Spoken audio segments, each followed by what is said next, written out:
Coach, you're coming off the back of 3-0 victory at Al-Ahli.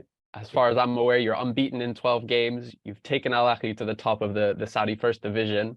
You know, obviously, the question I want to ask is, how are you finding your time in Saudi Arabia? Yeah, well, thanks for that.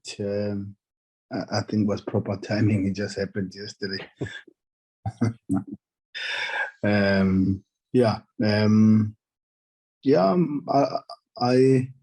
I had a different opinion about Saudi, or perception, let me just say that, about Saudi before I came over here. But I find it very good, amazing. It's not what I thought it would be, you know. What is Jeddah? It's a beautiful city, good weather, and a modern city, you know. Nice place. When you say it wasn't what you were expecting, what do you mean like that? What were you expecting, and how has it surprised you?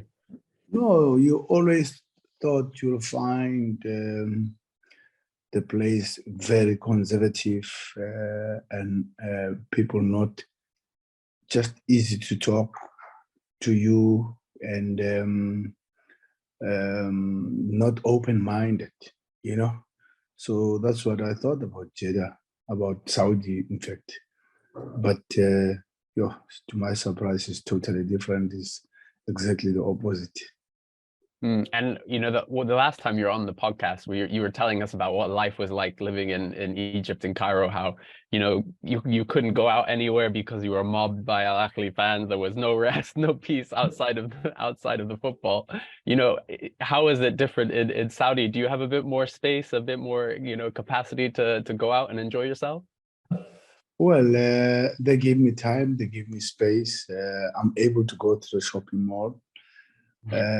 Even when my family was there, I'm able to go to a restaurant easier, to be honest.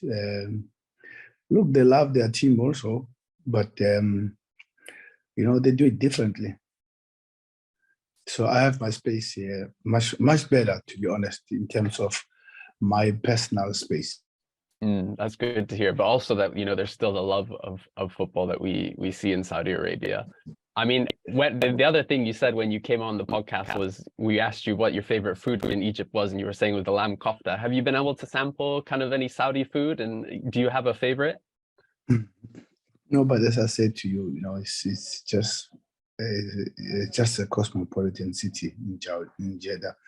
You have everything. You know, it's like I'm in South Africa, to be honest. I must tell you, whatever you want. You want seafood, you want or sushi, or whatever you want. You have everything, I must tell you. Of course, they've got their own traditional food.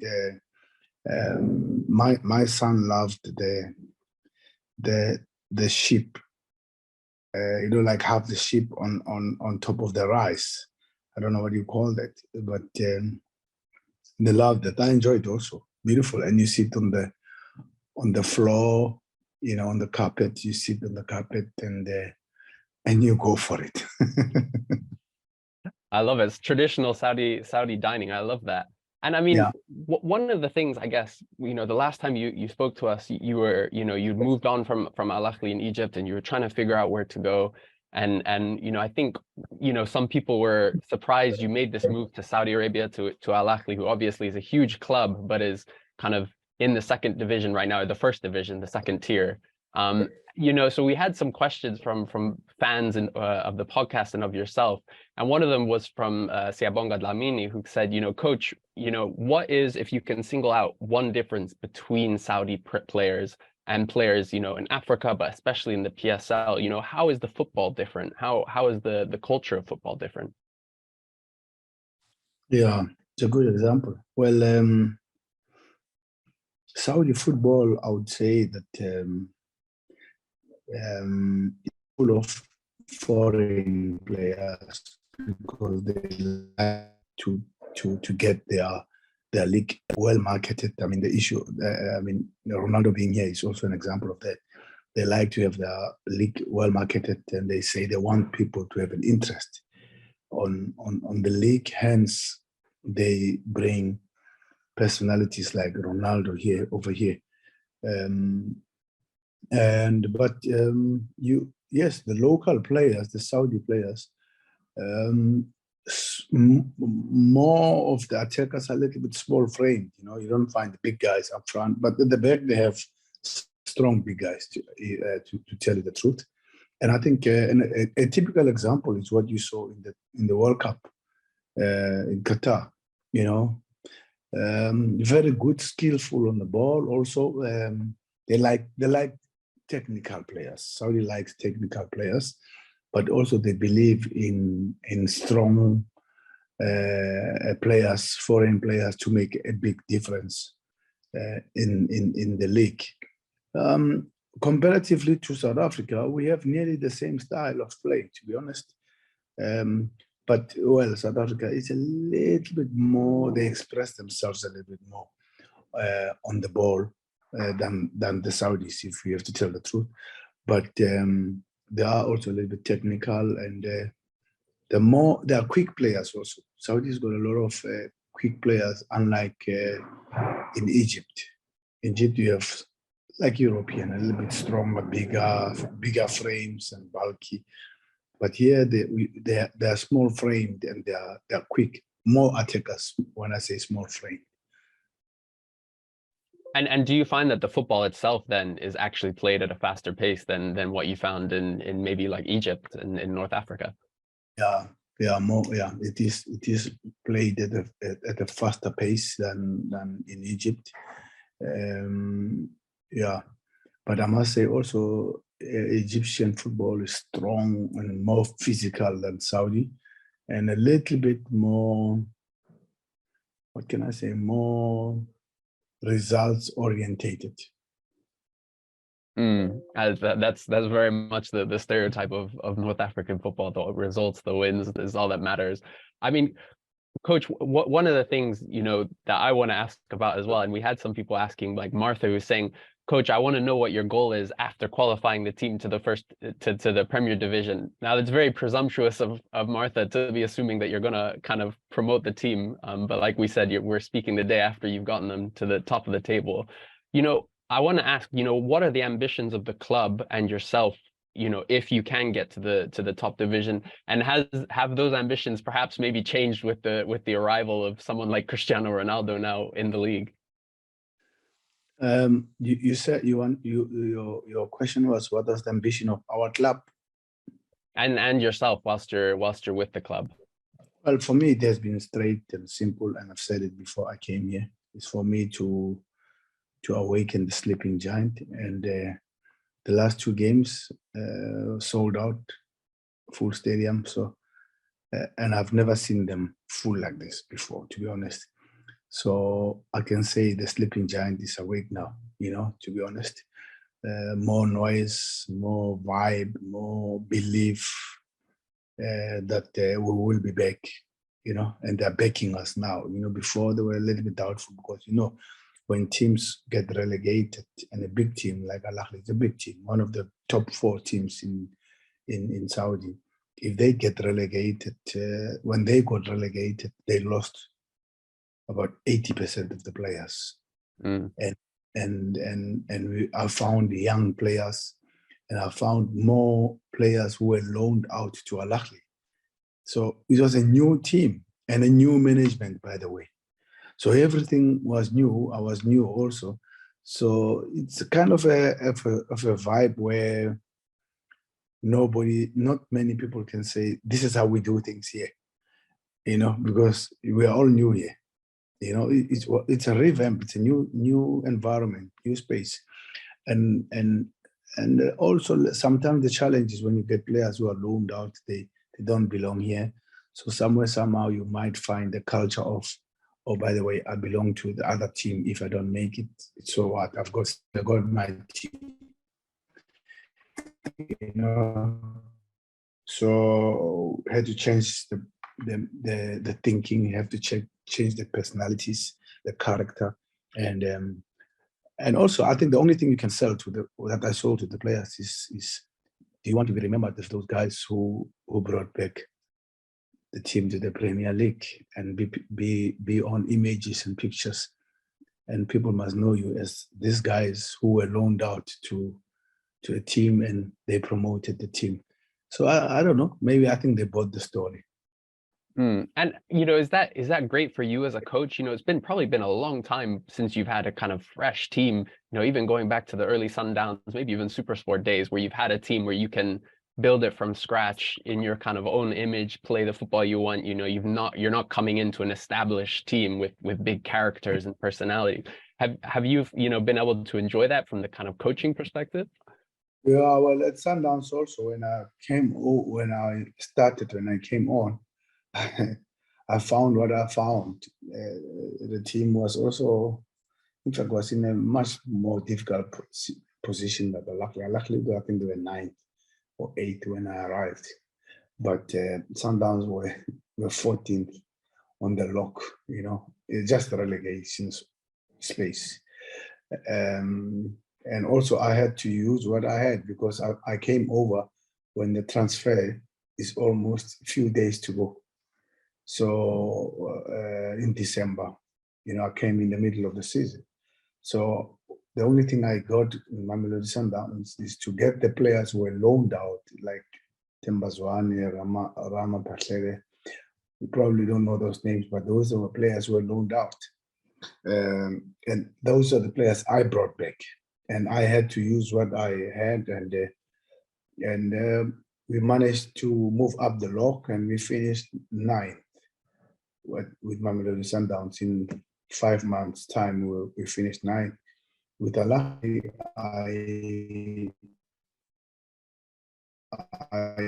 I didn't find them at the worst, but emotionally they were in a worse position because it's a big club to be relegated. But anything can happen, So I just had to. I had to work a little bit different.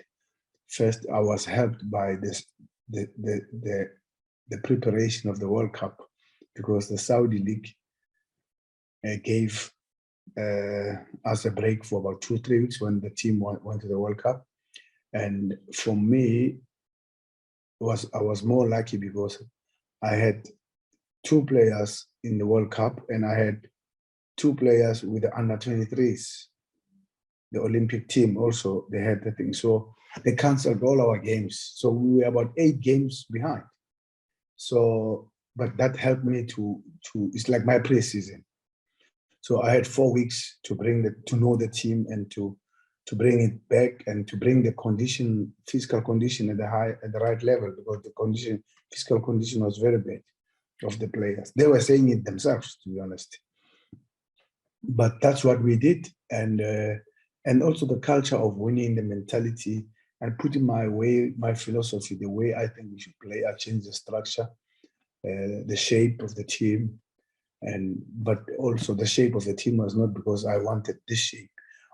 I had to do the best of my abilities and the best of personnel I found, because sometimes as coaches we want to play a certain formation and a certain system when you don't have the players to play that formation. So always in football, as coaches, we have been told that you might like the way Pep Guardiola play, or you might like the way whoever plays, but you have to play according to the personnel that you have.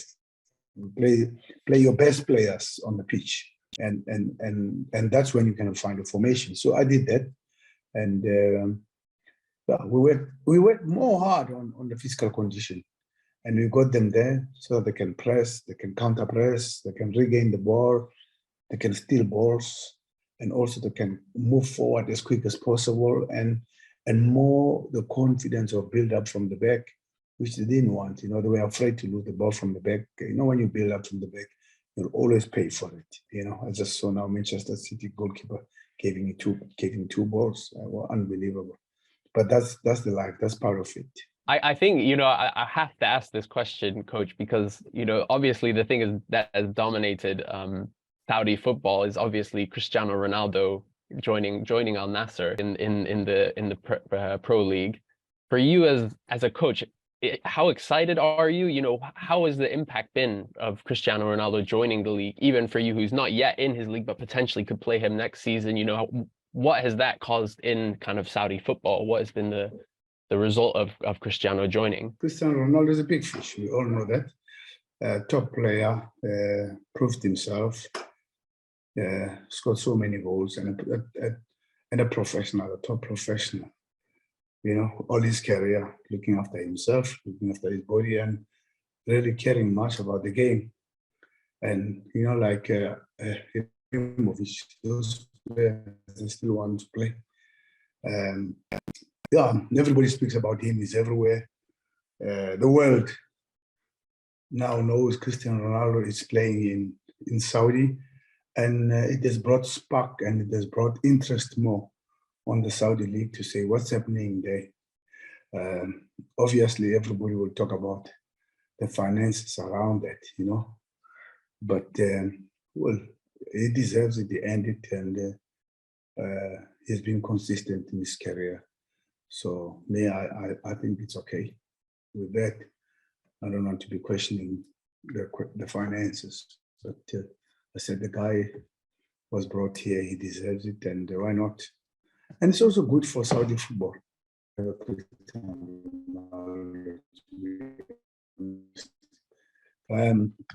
can talk about PSG, I'm saying, to be honest, with Messi and Neymar, and to keep Mbappe, if you are honest. And then City also, we can go on and go on. Yeah, it's everybody went to see him. There was a friendly game here with PSG.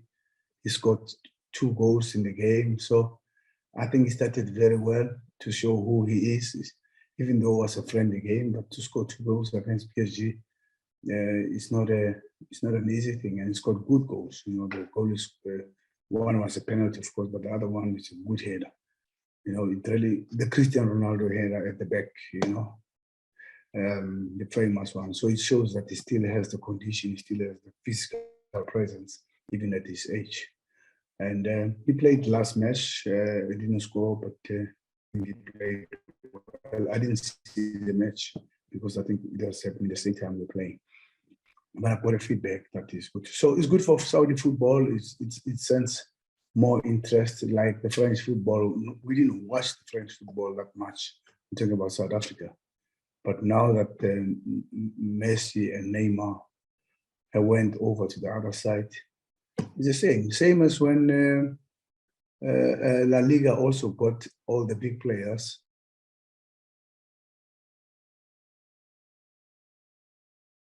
Football, to be honest, and probably with German Bundesliga will be the same. In fact, it's generational. You know, in Italy was that with Ruud Gullit, Van Basten, and Rijkaard era, and then Platini and all that. So yeah, we don't know who was the next generation.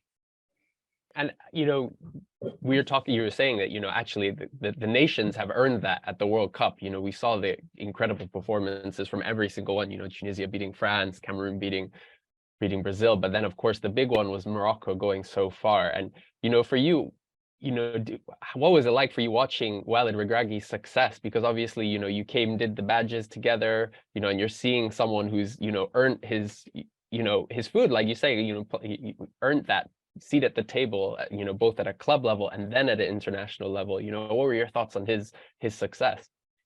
Yeah, we've been buddies together with Walid. You know, there's been a lot of I don't know whether synergies or coincidences or whatever, but like he was at Al Sadd and I was at Al Sadd as a player, but he was there as a coach.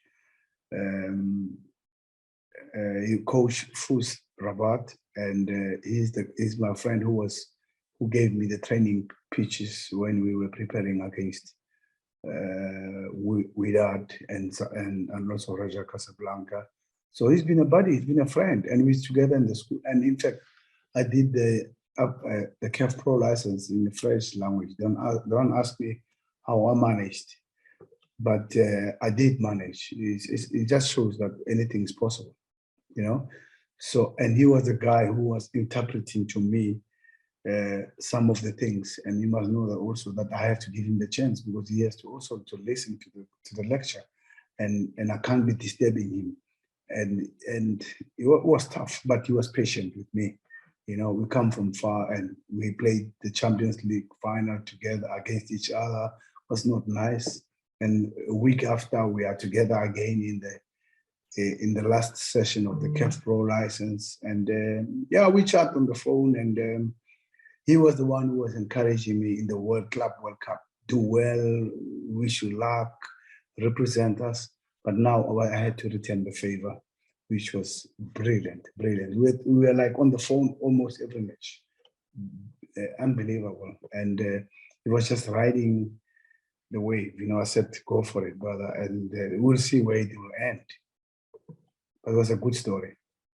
Yeah, it was an amazing story. And you know, one of the things that we've noticed over the last years is this, you know, almost explosion of African coaches suddenly performing so well from, you know, even just 5-10 years ago, there were so few of you, you know, yourself or Regragui, even the Toure brothers, you know, obviously Kolo's now at Wigan. You know, we had Radi Jaidi come on the podcast, who's, you know, was at Esperance, now doing very well at Cercle Bruges, you know, in Belgium, and play, you know, people like Florent Ibenge. You know, what do you think is behind the kind of explosion of amazing coaching talent that suddenly emerged? Yeah, I so wish that the pool was bigger, to be honest. But you know, Walid also played in France as a player. Aliou Cissé, the Senegal coach, played for PSG also and played in the Premier League. And I played in Europe also. You know, so we are familiar to the football and the environment because we were there. But as coaches, we didn't find the opportunity to be there, and I think Toure and Kolo Toure and Benni McCarthy sharpening the strikers at Manchester United. That was the coach for Benni in South Africa, and I think it's slowly opening. You know, we wish if we can open with the clubs. You know, not us challenging Europe with our national teams only. Because now Africa has realized that I think we can go with our coaches now, because Africa used to go with European coaches. There's nothing wrong for European coaches to come and add value in Africa.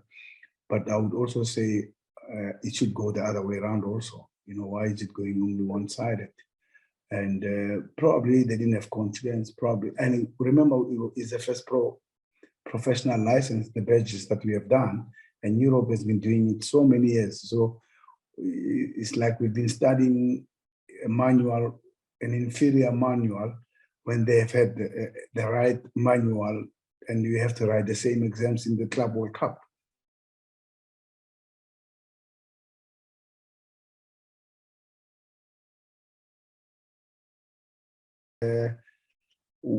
Can Europe also support and help Africa? Because our players are all there. Sadio Mane, Salah, Mohamed Salah, they are there. Riyad Mahrez is doing the business. I mean, we can mention all of them. They are there and showing that they can do it in that level. So my own opinion is always, in fact, even Walid Regragui, we talk about it, we bang to say, but don't you think they should also give us a chance? Because if we have the quality of the players that they have, and we add to what we know, I mean, something will give in, to be honest. Because, I mean, the tactics are not that bad. And the training methods we have learned now. Now we know what Europe knows. So if we have the personnel, it's a different thing. But yeah, maybe the next generations, our grandchildren or great grandchildren will get the opportunity. I'm always positive to say it might happen. But anyway, we meet them in the Club World Cup, and we're showing who we are, you know. And that's it. Even in the FIFA World Cup, that's where we show. That's the chance for us to say, hey, we understand this thing. We know how it goes. Same as our players understand your thing there and helping you with the Champions League. And I always say probably UEFA should contribute to CAF, to be honest, because UEFA is much richer or wealthier than the CAF. I mean, if you want to compare prize monies and all those things, I mean, and they get players from Africa. So why don't you get more players by improving the product there so that you can get more Mohamed Salah, Sadio Mane's? You know, that's how I view it, you know, and we didn't even have a chance to come into Europe, even to study or to, I mean, I've applied for the English Premier Pro license. I've been kicked out many times. And I even came to when they were still in Soho Square, and no, yeah, there was never in the team. I was always, oh, we still have more players coming in, ex-players, and yeah, but they're right. They have to look after the English players. It's fair. And like you said, you know, often, you know, totally agree, especially that's so much of what we do on the podcast is saying, you know, it makes sense to invest in CAF, in African football, because you're already reaping the rewards. You know, you can get so much more out of it. But like you said, you know, sometimes and so often we have to fight for it. You know, it's not, you know, there's no doors being opened. You have to force those doors open. Coach, you know, I just want to finish off with one or two fan questions who wrote into us saying with questions they wanted to ask you. The first one was from an Angolan brother, Eurico, who, you know, we touched on this a little bit before, but for the Club World Cup, he said, first of all, I'm a big fan of your Sundowns team from 17 to 19. But then he said, how much impact do you think the Eurocentric standards for African footballers, you know, I think particularly the idealizing of this physicality and strong players as opposed to technical players, affects African footballers, particularly those in the SADC zone where, you know, players aren't as, you know, physically, you know, advantaged as maybe the West African brothers, but the football tends to be a lot more technical. You know, how do you think that that European ideal of what African players should be impacts, you know, players from South Africa, from Angola, from, you know, wherever else? You know, football is very difficult. It's not an easy way to describe it, because football will always prove you wrong. When you find the Barcelona players with Messi, Neymar, Xavi Hernandez, and the top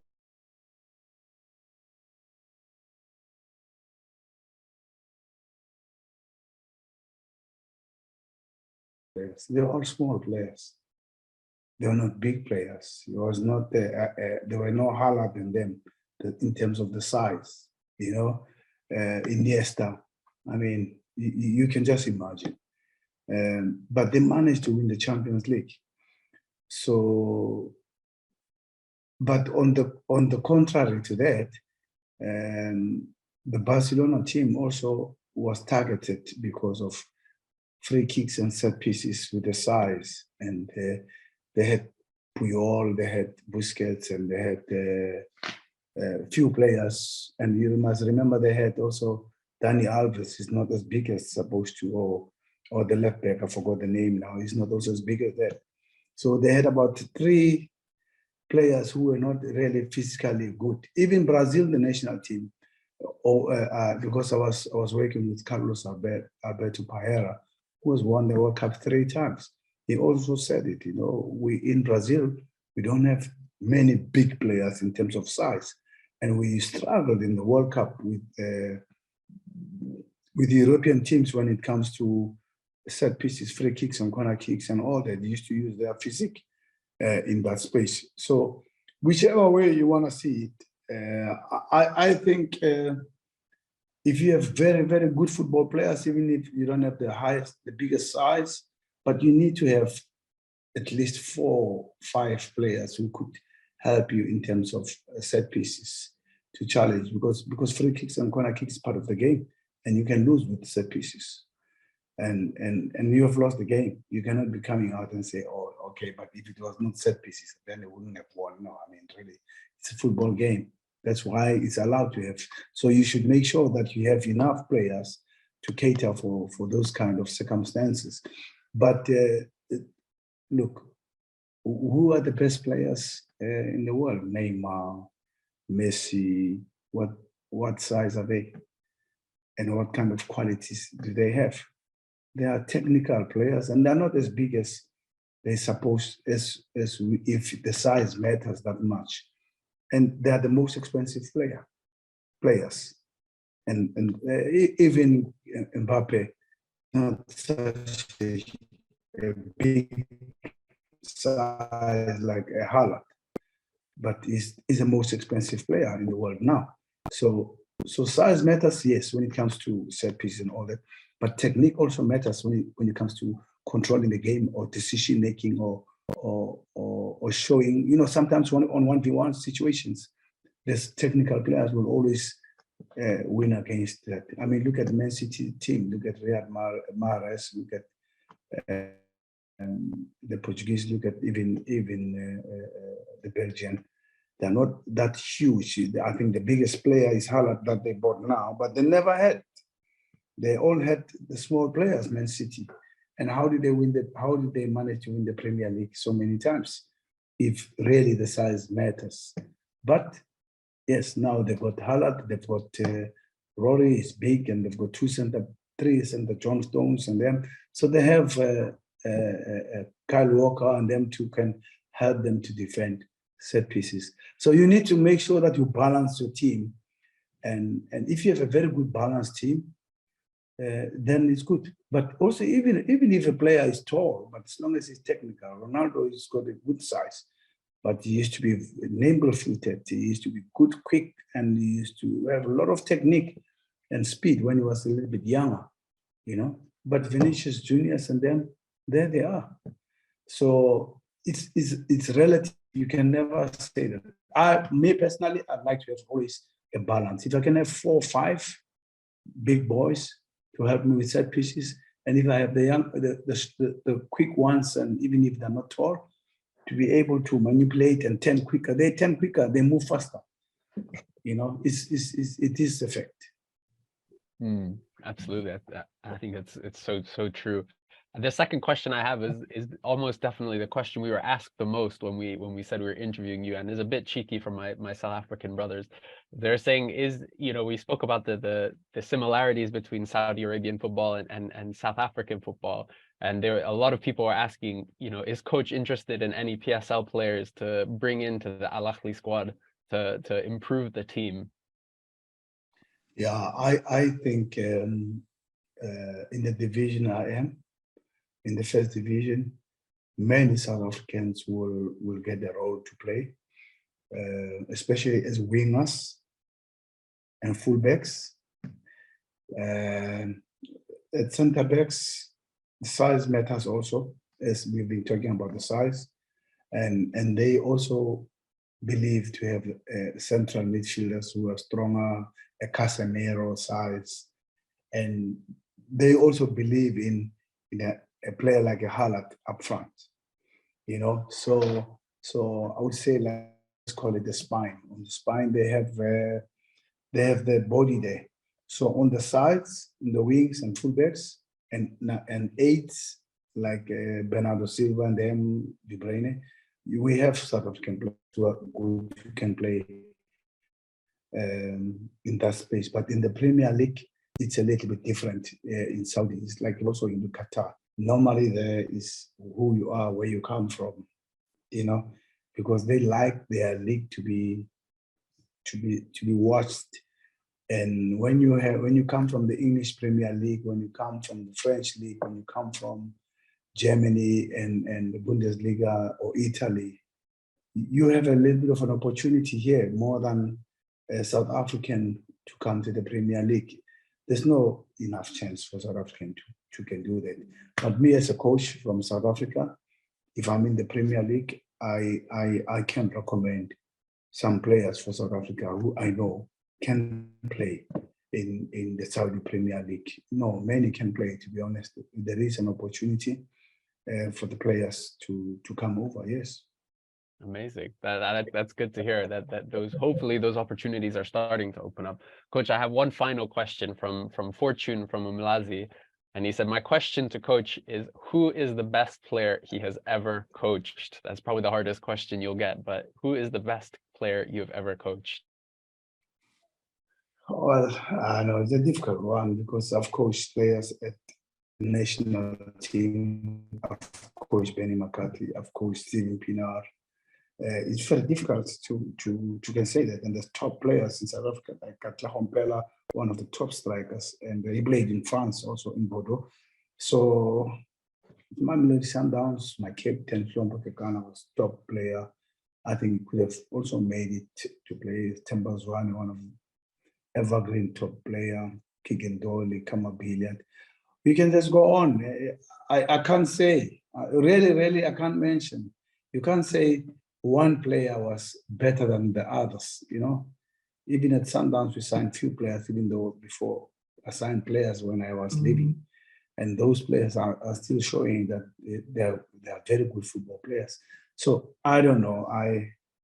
Maybe if I have to make a list of 20 players, maybe I can get around there. But one player, no, I can't, because each player has its own generation. You know, it's like you say, Alex Ferguson was named which player was good for him. He'll tell you of Mark Hughes. He'll tell you of Ray King. He'll tell you probably of Cristiano Ronaldo. You can go on and go on. So a little bit unfair question for. Absolutely. Maybe one day we'll have to do a podcast just committed to that top list of 20 players. Coach, thank you so much. I appreciate your time and you kind of giving up some of your afternoon to speak to us. And we've said how well you're doing in the Saudi First Division, but we wish you all the best as you continue on that amazing journey you're on. Thank you so much for joining us. Thank you very much. We're doing well, and they start to believe. They fill the stadium now, so hopefully we take them back to the Premier League. Thank you for having me. I'm humbled. Thanks so much, Coach. Brilliant.